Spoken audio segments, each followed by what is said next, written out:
Clint Bowyer, and you're watching Speed.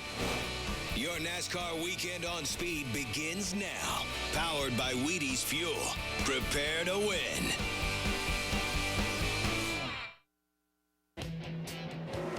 Speed proud to welcome you to the Indianapolis Motor Speedway.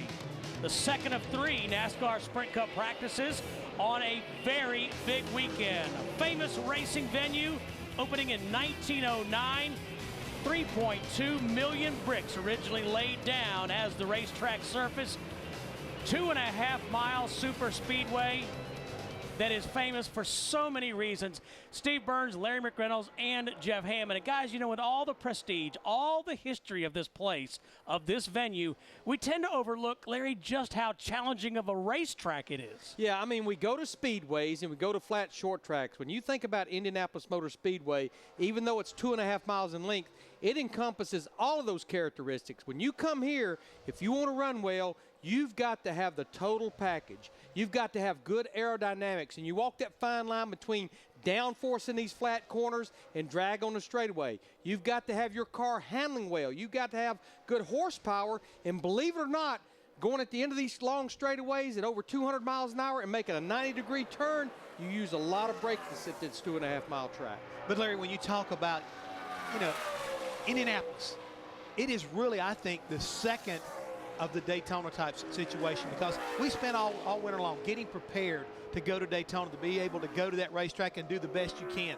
But when you come to Indianapolis, you've also got to be prepared. These cars, a lot of brand new cars, brand new chassis setups, brand new suspension design, everything is new coming in here just like you would in Daytona, because everybody feels about Indianapolis like they do Daytona. It is the second most important race on the series. It kind of kicks off the second half of the year.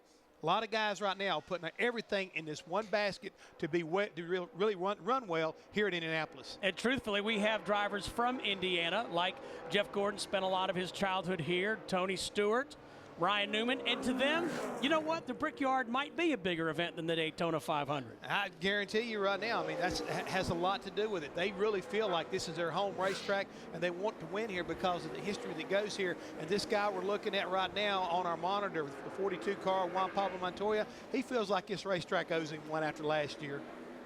Yeah, Juan was fastest in that first practice. About 30 minutes ago, these teams had an hour practice. Kind of a unique schedule here. This is the only venue we go to where we don't share it with another series. Only the Sprint Cup Series. Of course, the NASCAR Camping World Truck Series you can see later tonight on Speed, as well as the Nationwide Series across town at ORP. But these guys get 2 one-hour practice sessions today.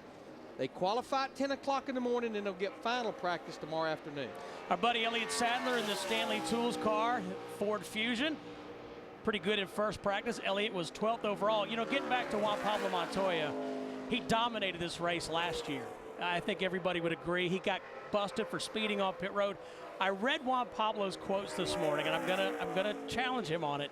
He said by the time he got on his plane after the race, he had forgotten about it. I challenge him on that. I'm with you. Yeah, I mean, we know that this was a big dot on his radar. Of course, he won the Indianapolis 500 back in 2000 driving for Chip Ganassi.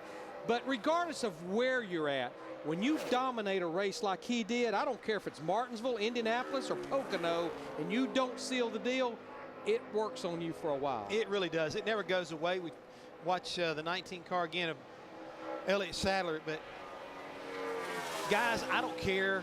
I can remember all the way back to when I first became a crew chief. When I let a race slip through my fingers and I made a bad call, it ate at me, and it still eats at me now, you know, 30 years later. You don't like losing a race, and I can't imagine what it'd be like to lose this particular race as good as his race car was that day. You know, looking at Elliott Sadler in this 19 car. A little bit free off that corner. Right now, Elliott. Just completing that lap, Larry. Yeah, this is his first lap he's completed.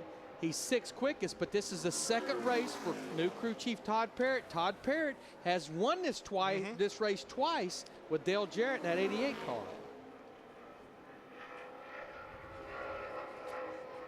Mark Truex Jr. right there in the 56th, just completing a run. He's 5th quickest.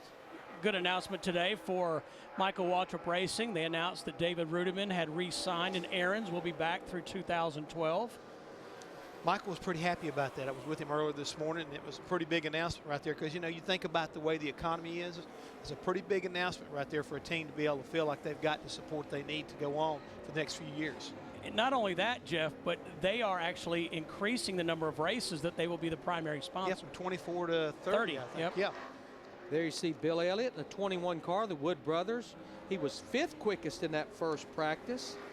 Elliott won this race driving the 9 car for Ray Evernham, led 93 of 160 laps back in 2002. Yeah, Bill's still the oldest guy to win this race. I think at 46 years old. He had 5 straight finishes of 9th or better in that span when he won. As we watch Marcus Ambrose. This will be Marcos' 3rd start in the Brickyard 400. He actually qualified for this race in only his 2nd start back in 2008, finished 22nd, and then he ran this race last year. And also finished 22nd. Both races. Yep. And Larry, looking at early part of this second practice session, Jimmie Johnson is the fastest at over 178 miles an hour. And what I've noticed already, Jimmie was 2nd quickest in the first practice, but the speeds are definitely coming up. I mean, his first practice time, he was at 176 miles an hour. He's already picked up almost 2.5 miles an hour. I think he was making qualifying runs. Yeah, I would say that first practice, the way the schedule is, race runs, this is see how fast we can go. We'll be right back to the Brickyard here in Indy. 1 hour practice continuing here from the Indianapolis Motor Speedway. On speed, you see Denny Hamlin and other cars lined up getting ready to go out to practice. And there's another Indiana native, Tony Stewart, heading out towards turn 1.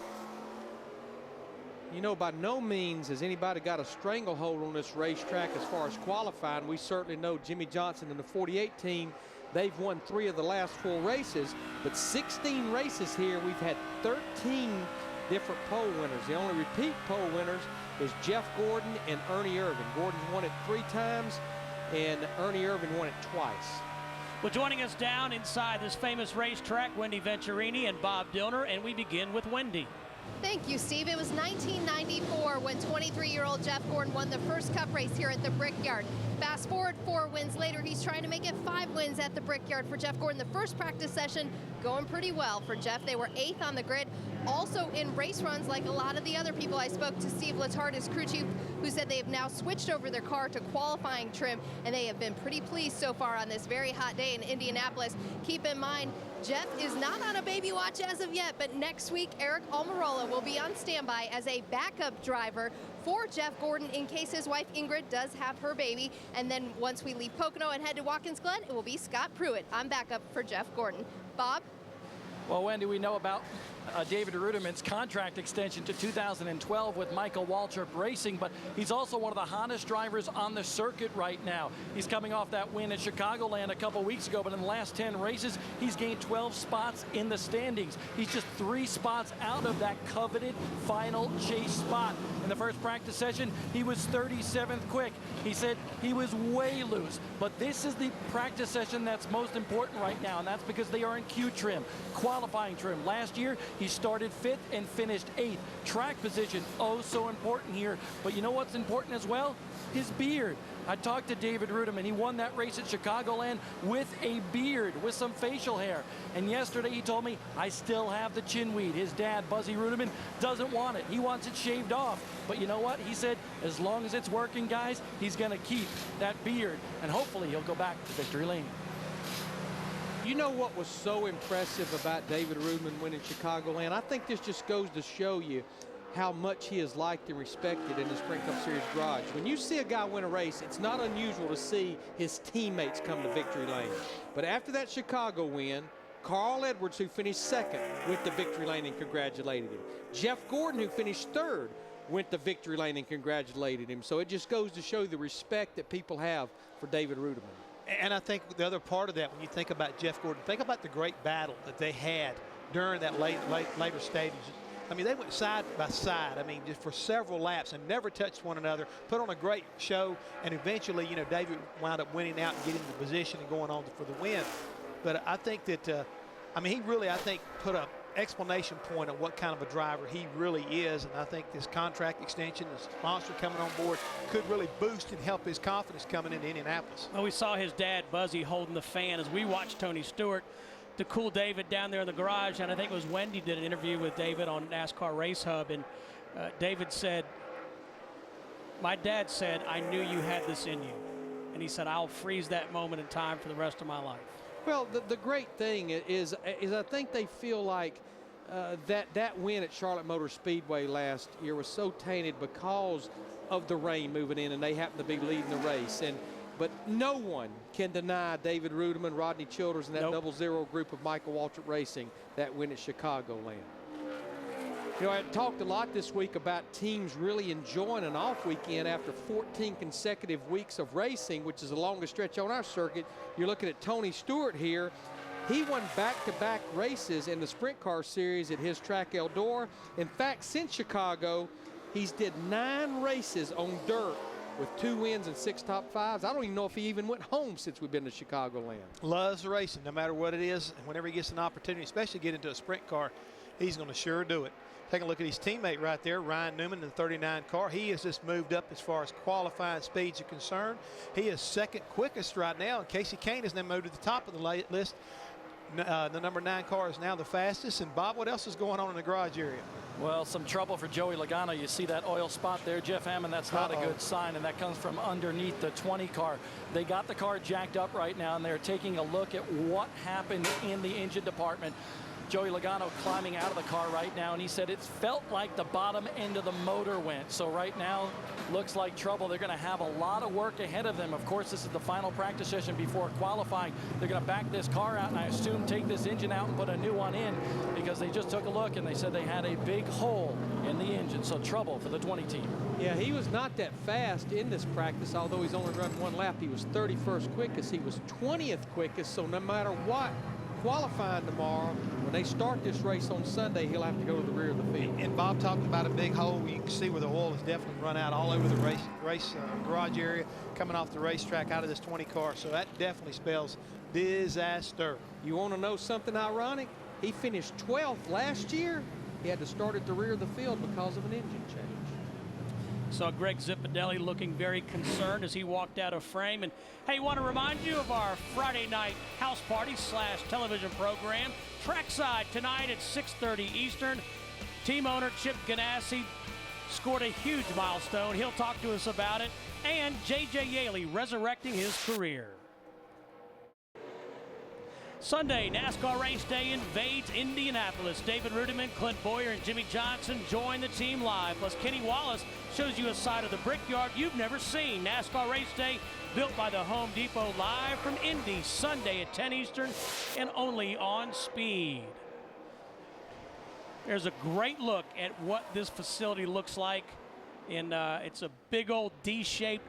And guys, you talked about it, basically flat racetrack. It's huge. I mean, it's so big. I mean, can you imagine? And there's a beautiful city of Indianapolis right there. I mean, love going there. We're only about 7 miles from downtown Indy. Maybe the second most famous venue to the right is Lucas Oil Stadium, Peyton Manning's personal playground. Yeah, his playhouse right there. But Steve, this racetrack is so huge. We're going to take a look where the spotters are located up on the pagoda in the inside part of the racetrack. It's the highest point, and you still can't see all the way around this place. A lot of the teams elect to use 2 spotters, and some of them will use just maybe one guy and depend a lot on the crew chief to handle the front straightaway. So everybody's got different strategies to try to attack this racetrack and keep their drivers safe. Right before we went to the break, we heard about the problems that Joey Logano was having in that 20 car. Let's listen to what he had to say. I got a vibration from hell in this thing, man. It just started that time, but I wouldn't say it's tires. I mean, I can feel it pushing on the shifter, and I can't hold on to it. They're shaking. Well, evidently he knew what he was feeling here. You see his crew chief, Greg Zipadelli. They're talking to the NASCAR official about this engine change. You have to make NASCAR aware of everything that's going on when it comes to transmission, engine, or obviously for sure if it was anything to do with a backup car. And sometimes, you know, when you come in, you feel a vibration. You know, NASCAR wants to see where the vibration is coming from, but as big as that hole looked like in the bottom of that oil pan, I don't think they can probably tell what's going on as far as having to pull that engine out. Wendy. Our points leader, Kevin Harvick, is back in the garage, and although he's 31st on the chart right now, things are pretty positive on the radio. They said it's way better. Good job, guys, was the report back to the 29 team. He's been just a touch loose in this practice session. They've had some radio communication problems with someone keying the radio. They feel like it could be an outside source that they've continued to have these radio communication problems. But crew chief Gil Martin says with the track temps, that's pretty good. They are happy with the 29. And you know, of all the places we go to, maybe aside from road courses, I know radios they've come a long way, Jeff, since you and I were even crew chiefs, but this would be a place you would have radio problems, because when you're out on pit road in the pits, you're pretty much in a canyon. You've got grandstands on both sides, and then it's a long way from the pit road or even the garage areas when those guys are on the backstretch going into turn 3. Yes, Steve, a lot of the teams have elected to come with antennas that are telescoping. They try to get up higher to be able to allow the crew chiefs and a lot of times even the spotters to be able to talk to these drivers all the way around this massive. I'm talking about how big this racetrack is. You got to realize it's got part of a golf course comes over into the infield here at Indianapolis. The Brickyard golf course, located just outside the back straightaway, has about 3 holes that are located inside the racetrack. And great golf course, great opportunity, and it definitely makes Indianapolis distinctive when it comes to that little tidbit as part of their history and part of their, I guess you might say, ambiance. Daytona 500 champ Jamie McMurray. And of course, we've got his car owner, Chip Ganassi, on trackside tonight. And one of the things we'll certainly talk to Chip Ganassi about is he could become the first guy to first owner to win the Indianapolis 500 and the Daytona 500 and the Brickyard 400. Bob Dillner. Steve Burns, this is not how Joey Logano wanted this practice to go, but you did it last year, started the back of the pack after an engine change. You had a good run. How about this year, Joey? Yeah, it's tough. I mean, we just, I don't know what went wrong with it, something in the bottom end, I think, but I felt like when we unloaded today, the motor wasn't running up to where it needed to be, and I felt a little vibration that run. I shut it off, and come to find out I was leaking oil all over the place when I came in, so it's tough for the Home Depot Toyota. This is probably the worst place for that to happen to us. This is probably one of the hardest places to pass cars at, and especially as one lane and aero-wise, it just makes it tough. So we're going to really focus on our race car tomorrow in practice and come from the back again. Someday I'm going to start in the front with this thing, or towards the front at least. Man, I'd hope of a mid-pack start right now, but you know, it is what it is. Well, guys, Steve, that's where track position and strategy come into play, especially to get Joey up front on Sunday. Yeah, it's all part of a tough weekend, Bob. You've got to, as Larry said, you've got to have the entire package here at the Brickyard. Well, practice continues. We're closing on the halfway mark. Stay with us here on Speed. Practice continues without incident here at the Indianapolis Motor Speedway. Juan Pablo Montoya has been turned the quickest lap in the 42 car. We go back to the garage and Bob Dillner. Right now on Pablo Montoya on top of the speed charts right now in this practice where he left off the first practice. And really an interesting note about this race car. He led 116 laps last year, but this is not the same race car. Brian Patty, the crew chief, and the team, they built a brand new race car.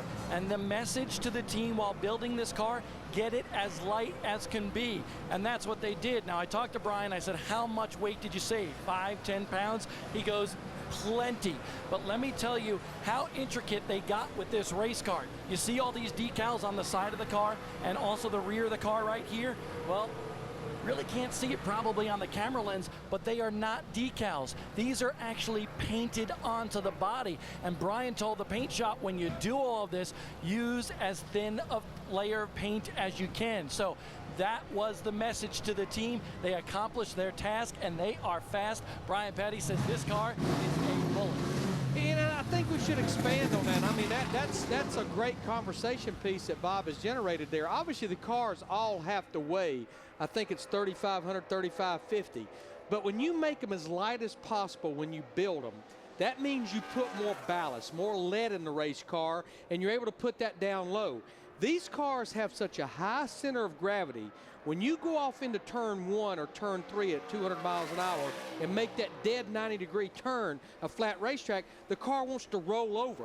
So the lower you can get that lead in the car, it lowers that CG, and it's the reason Brian Patty, he's fighting for ounces there, but as I always used to say, ounces make pounds. It does, Larry, and we go back to what we said in the opening part. This race at Indianapolis, you treat it a lot like you do Daytona, and Steve, you and I have talked about this. You have to put a good coat of wax on your race car, keep everything as slick as possible. Larry talked about aerodynamics and horsepower. All these things come into play here at Indy, just like it does at Daytona, and that's how important it is whenever you talk about these race cars and the preparation coming up here is huge. And the thing is, Wendy, if you're not prepared, you're not going to run very well up here.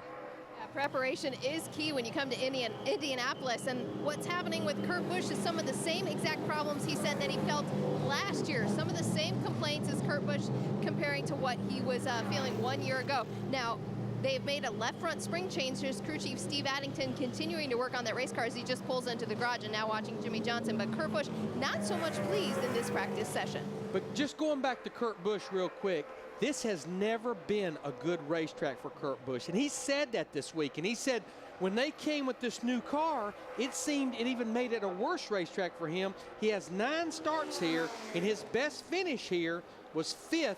His first trip here in 2001. He said, I've got to believe that was the case. I didn't know what I didn't know. Interesting note about Kurt Busch. Did you know he has led more laps this year than any other driver? Over 800 laps, I think it is. And he's already surpassed the total number of laps he led all of last year. Well, they've definitely been much better, and you see Steve Anderson right here, great addition to this team. And, you know, we wondered about whether or not they were going to click. And they definitely have. They've been a lot better than I think anybody really expected. And Kurt has gotten better and better. This is a racetrack where I think if they could have a good solid run, once again, it will build that confidence as we head toward Richmond and the start of the chase later on this year. Paul Menard in the 98 car. Let's see how quick he is. He's turned the 19th fastest practice. Tell you what, Paul had a solid run a couple of weeks ago at Chicagoland Speedway. Got another top 10 finish, finished 10th. Larry, looking at that 98 car, look how much that thing is crabbing down the straightaway. We've talked to a lot of crew chiefs this morning. They were talking about how much toe out they've had in the rear ends, how much camber they're running in the rear end as well as in the front of the cars, trying to get these cars to handle around this flat racetrack. And we, keep talking about this thing has no banking to really mount anything, sit through the corners, and you really have to work on getting the car to go through the corners quickly. I came here for the first time in '95, and it was actually a test, and I could not believe standing on the front stretch that you could make one of those heavy stock cars turn left at the end of the straightaway. It seems like it defies all laws of physics. Yeah, it does. The drivers I've talked to said you almost feel like you're running into a blocked funnel when you get to the end of this front straightaway going off into turn 1.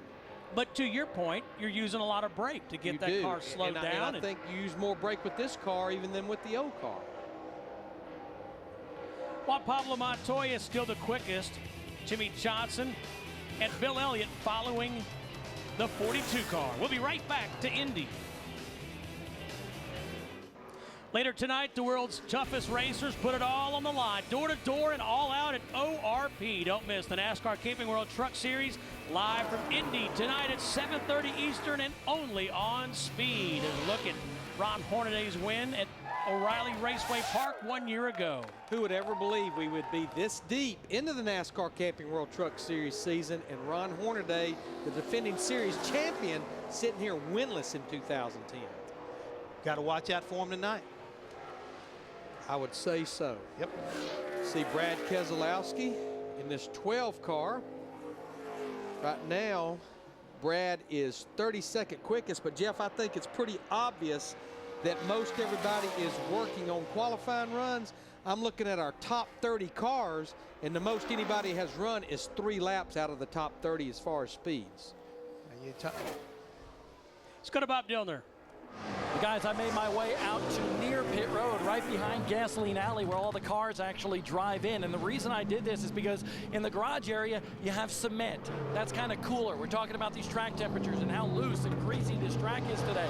Well, this is the pavement similar to what they're running on. And take a look at this, 140 degrees. This surface is reading right now. I've been told out on the racetrack it's up to 147 degrees. Now, crew chiefs, with it that hot, and that's some of the hottest temperatures we've seen so far this year as far as track temperatures, what is that doing to the crew chiefs and the drivers out there when they're trying to figure out this track? Before we answer that, I want you to point that at your forehead. Have you ever heard of SPF 80? It's a beautiful I need thing. it. I'm getting a little red It's like 100 right now. It's called sunscreen, Bob. But no, I mean, I think that's going to be a big story here all weekend long because it's scheduled to be, forecasted to be about 95 or 96 degrees ambient today. It's going to cool down tomorrow to a brisk 93 degrees. Race day, we're looking for about 87 degrees. Obviously, the heat index is going to be much hotter, and no matter how much grip this place has or how smooth it is, the hotter it gets, the more it's going to lose grip. They're going to be slip sliding around. Slip sliding around. And for anybody to understand what Bob's trying to tell you, I just came back from the beach. When you walk off of concrete onto asphalt barefooted, you can't deal with it. You don't want to stand on that right there. These race cars, they don't like hot, slick racetracks. That grip just goes away. And I think Bob did a great illustration how much temperature is out there right now. 147 degrees. I don't think that anybody ever dreamed it was going to be quite that hot up here. And that's what's going to make qualifying interesting because these guys qualify at 10 a.m. If there's a place we go to when you talk about racing in the middle of the summer, the qualifying draw here is so important. You want an early draw, and right now I'm looking Tony Stewart goes out first in that 14 car. Montoya, who is fastest in this practice, he goes out 7th. Jimmie Johnson goes out 9th, but then when I look at the back of the pack, Denny Hamlin goes out 31st. How about this, the Joe Gibbs car? I don't know who drew for them, but I believe I'd find somebody different. Hamlin goes out 31st, Logano 32nd, and Kyle Busch 33rd. Not good draws for the Joe Gibbs camp. No, sir. We watch Jeff Burton, we go to Wendy. Another observation in the garage, guys, is the amount of ice that's being sold to the truck drivers for these cooling units, more so than normal here in Indianapolis. But how about our three-time Brickyard 400 winner, Jimmie Johnson, pleased with his race car at 50.33, puts him P2. He said, quote, "That's right, good job, boys."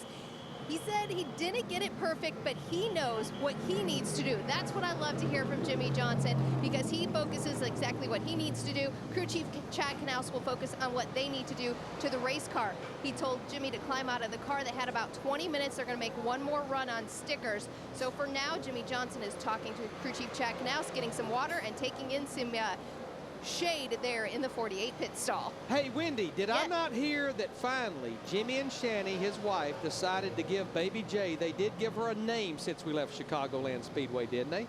Yes, they did. It's Genevieve.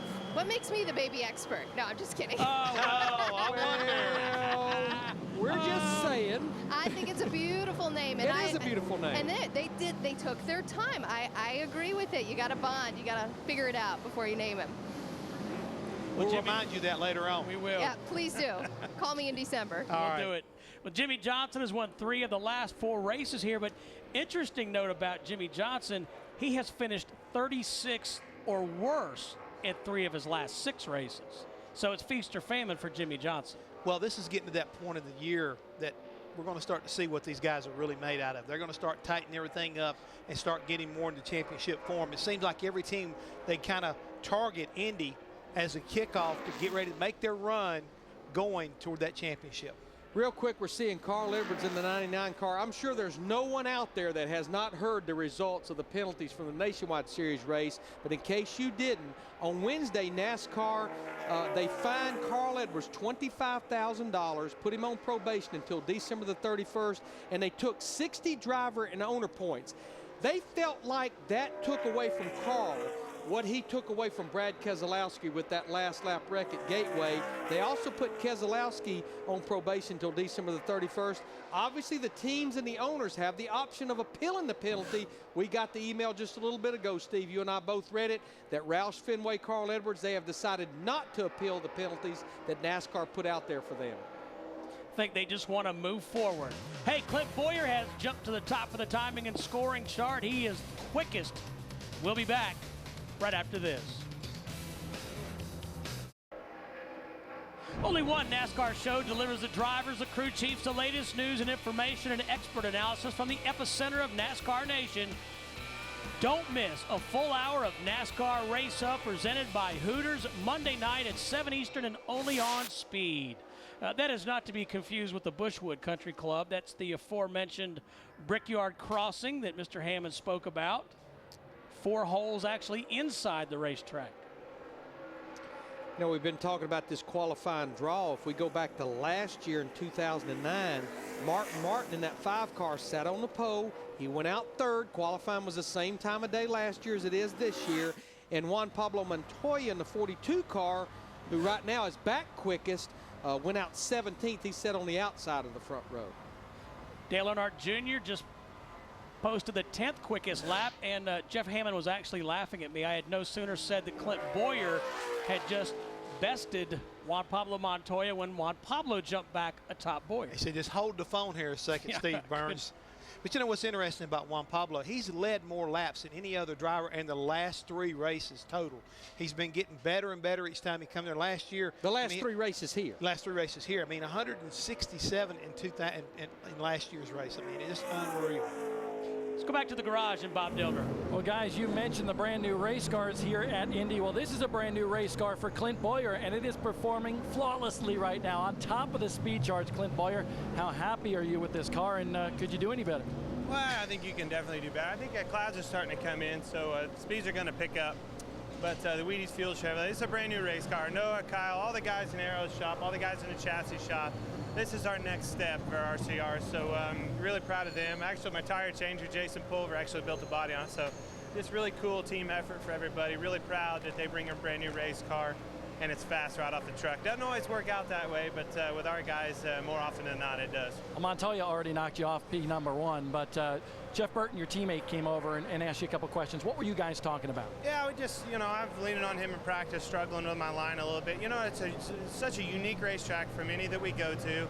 Not to mention we only go to it once a year, so it's hard to remember back, exactly how you ran this track and what you need to do to be fast. So I was leaning on him in practice. He was definitely faster.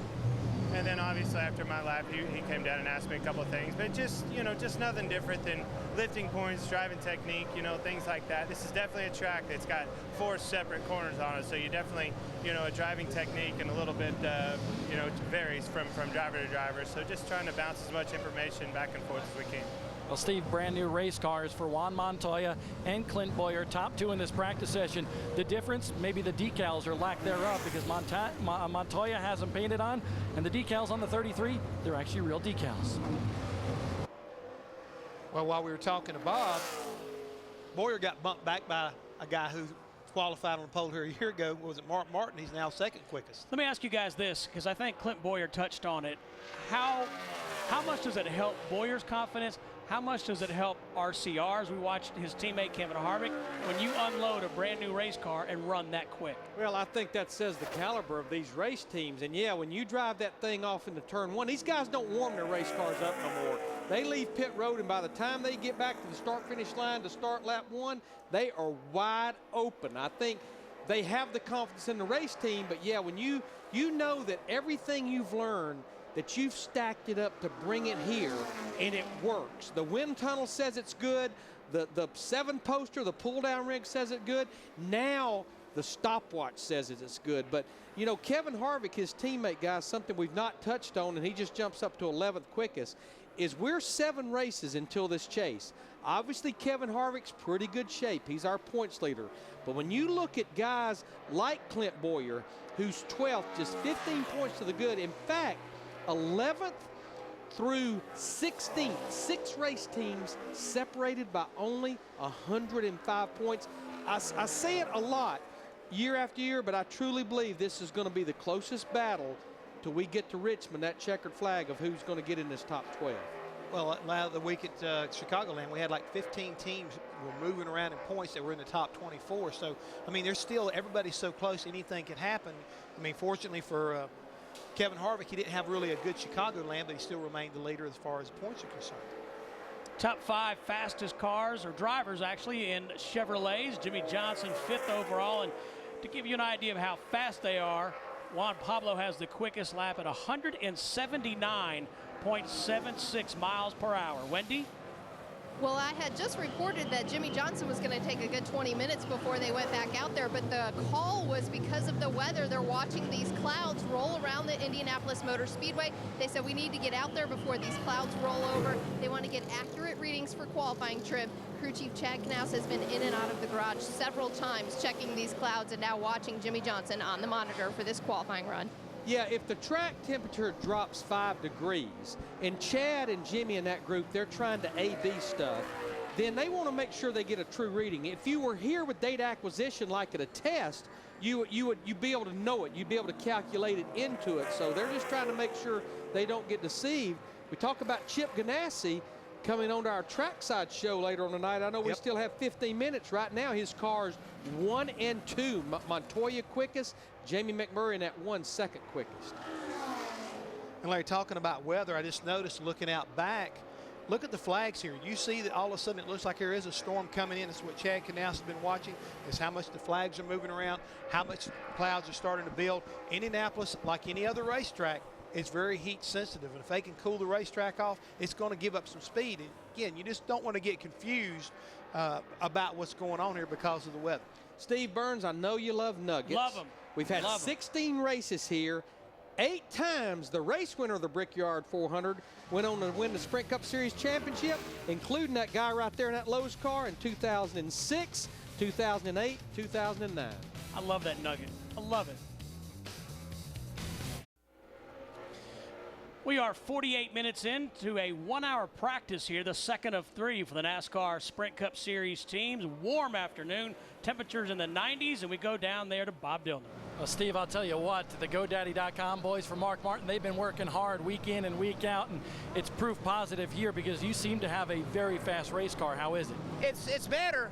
You know, these guys, Alan and all these guys on the GoDaddy.com team have been working really, really extra hard. I know everybody works hard. We're trying to get back on track. We've started making progress in New Hampshire, and we've made progress. Forget the results. The cars have been better and better and better. I believe this is another step from Chicago, and I'm really proud of these guys, and we're committed to continue digging until we can get back where we want to be. And I'm seeing positive progress, and I'm really enjoying the car's good. We're going to quit a little early here because the car's good, and then save the tires for race trim. We may fall back a little bit. A lot of times the track gets a little faster the last 15 minutes, but we're not racing right now. We're racing tomorrow at 10 o'clock when qualifying comes around. I like seeing Mark Martin smile. Remember, this is the car that he ran so well with last year, a top 5 finish. Andy? And a guy still looking for a win at the Brickyard is Kyle Busch, who sits in the garage area making qualifying runs here lately, and they are continuing to make some small adjustments before they make their next qualifying run.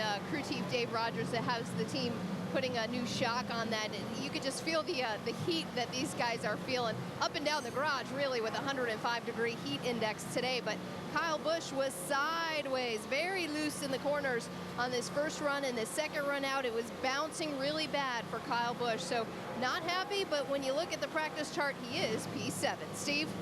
Now, Kyle's going to be one of the drivers doing triple duty here in Indianapolis, Indiana this weekend. He's going to be running the NASCAR Camping World Truck Series race tonight on speed, as well as the Nationwide Series race tomorrow night. And of course, the truck race on later tonight following trackside at 7:30 Eastern. Denny Hamlin in the 11 car. Right now, Denny is 18th quickest. Last year, 2009, this race, on the first pit stop, he broke a dry shaft in addition to broke the shifter off, and it just made a long day for the 11 car. Did finish 3rd here back in 2008. Wendy mentioned that Kyle Busch is 7th quickest in his Toyota, the top 6, all in Chevrolets, as we watch Dale Earnhardt Jr., who is 11th right now. Bob? Well, Dale Earnhardt Jr., that was another qualifying trim run right there. In his previous one, Earnhardt Jr. actually cut it short and said, I screwed up my points on the racetrack. We have a very good race car, and if I can hit my line right, this car is going to be very, very fast. So good news for Junior Nation. He's liking his race car so far in this practice session. And you know, talking about Mark Martin, his teammate, Mark comes in here 14th in the points, 37 points out. And Dale Earnhardt Jr. is 13th, 15 points out of the top 12 right now. And Steve, he brings up a real interesting point. Every week we go to a racetrack, you know, you got to hit your lines. But this racetrack, the way it has 4 distinct corners, if you mess one of them up, it can really just totally ruin your entire lap. There's not going to be a lot of opportunity to recover, a lot like a road course. You mess up one corner, it can really just kind of like, you know, manifest itself throughout the entire lap. So when you go here, a lot of these drivers, just like you heard Clint Bowyer talking to Jeff Burton, listen to Dale Earnhardt Jr., this is one of the things these drivers are trying to do right now. Make sure that I hit my entry points correctly on each one of these turns to be able to maximize our speed down these long straightaways. You know, guys, while we're looking at this Ford of David Reagan, of course, David used to be sponsored by AAA. Back at Michigan, I talked about the Ford AAA Auto Skill Competition for juniors and seniors in high school. They had the national competition about a month ago, and the winners from North Dakota, Jonathan Anderson and Mackenzie Nordland, they are here this weekend celebrating their championship. They're actually going to be the grand marshals and say, gentlemen, start your engines for the Camping World Truck Series race, as well as honorary pit crew members for Colin Brown over there in Roush Fenway tomorrow night. Over $100,000 in scholarships for those 2 young men from North Dakota. And how many, you said all 50 states, how many entries were there? Over 10,000 students going for $11.5 million in scholarships. A big program by Ford and AAA. Hey, speaking of impressive numbers, the Roush Fenway entry there driven by David Reagan got a great press release this week. Jeff and I are talking about it. Over 1 million miles in Sprint Cup competition now completed by drivers from Roush Fenway, enough to circle the earth 40 times, 16 different drivers in 23 years, 2,688 Sprint Cup entries. You know my goal? To meet the man that calculated all that. It's a lot of math. Wednesday night, Speed Prime Time is all new. At 8, it's the new original stunt riding series, Stealth Rider. And at 10, it's intersections where man and machine are pushed to the limit. Get your heart racing Wednesday night, starting at 8 Eastern on Speed.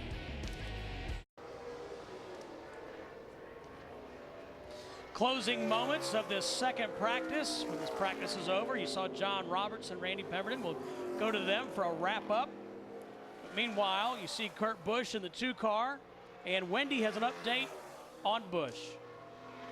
Well, the 2-car was in line and the car lost power, so there was a scramble with the 2 crew guys who made that long jog through the garage, sprinting with a jack and with several tools. They have got the car back under power. Kurt says he probably ran the battery low. I don't know if you guys can comment on exactly what he could have run the battery low on, if it has to do with the heat index of today, but nonetheless, they got it fixed. A little bit of a scramble. They are back on the racetrack for another qualifying run. Yeah, Wendy, what happens is those drivers sit out there in line, they run that air condition, and it really puts a drain on these batteries. I mean, they depend so much on the car running to keep these small batteries that they're running nowadays charged up. I mean, it's really, it is a storage cell, but they really need the car running to be able to handle those air conditioning these guys are using nowadays. Now, he by far is the fastest Dodge. The fastest Toyota is Kyle Busch, who is 8th, and the fastest Ford, Bill Elliott, is 9th. In fact, the top 7 are Chevrolets, and Chevrolet has won the last 7 races here and 8 of the last 9. One thing we probably have not made note, we have 47 cars here, Steve and Jeff, and right now the 4 slowest of the go-or-go-homers would be J.J. Yaley in the 46, Casey Mears in the 36, and then the 2 Prism Motorsports cars of Dave Blaney and Michael McDowell. Remember, those 2 cars missed the show at Chicagoland a couple of weeks ago. See Jamie McMurray in the final moments here in practice. Bob has an update. And Steve, he's in one of those Chevy Impalas out here around this racetrack. That was his last mock qualifying run of the day. In fact, he didn't go as fast as he did the previous time, but Jamie said guys, the car is in a four-wheel drift right now, but I cannot stand it any looser. So they kind of got together, moved some stuff around on the front end geometry a little bit, and tried another run. Jamie said it was better the time before. That's where they'll start tomorrow for qualifying at the Indianapolis Motor Speedway. Jeff, you brought it up. I think the wind is even getting worse out there, which will definitely play havoc with these cars as fast as you're going around here. And you see a lot of guys right now, and Larry, we talk about this racetrack and how important it is. I see this like this Juan Pablo Montoya. He's getting some help with the draft down that back straightaway. A lot of cars out there in front of him making qualifying attempts, but we're running out of time, folks. We've only got about a minute to minute 20 seconds left in this practice session. So trying to get that last run in so you know what the car is doing at least this point in time. Montoya right there completes his qualifying run. Not as fast as what he'd run previously, but still remains at the top of the leaderboard. Yeah, he's lost about 2/10 since his last run, which is actually about what Lack McMurray lost from his last run to this run he just made. Yeah, right now we are well off the track record. The track record, actually, Casey Mears hold it. He said it back in 2004, driving for Chip Ganassi at a 48.31, and right now Montoya is quickest at a 50.06. You mentioned Casey Kane. There he is, just going around the 42 of Montoya. Headed back to Gasoline Alley. Well, this Sunday will be the 17th Brickyard 400. Only 4 drivers have competed in all previous 16. Jeff Gordon, Bobby Labonte, Jeff Burton, and Mark Martin. Larry, I always wondered, when you came here the first time and you heard about Gasoline Alley, we always call it the garage. Excuse me, but they call it Gasoline Alley up here. Did you kind of like get goosebumps when you walked in there and you think about guys like Smokey Unick that used to build cars here and race here at Indianapolis? Jeff, honestly, and I think you were a part of it as well, as we see practice coming to a close here for Friday, these 2 one-hour sessions. I felt weird coming here the first few times, period. I remember coming here in 1992 for that Goodyear tire test, and then, of course, we came back here to race in '94. 7 Chevrolets leading the way here in practice, led by Juan Pablo Montoya and his teammate Jamie McMurray. A little further back, you see Kurt Busch in a Dodge. The quickest Dodge it is. And we're sitting there looking at this top 20 right there, separated by about half a second. Well, thanks for being with us. After a short commercial, John Roberts from the Speed Station.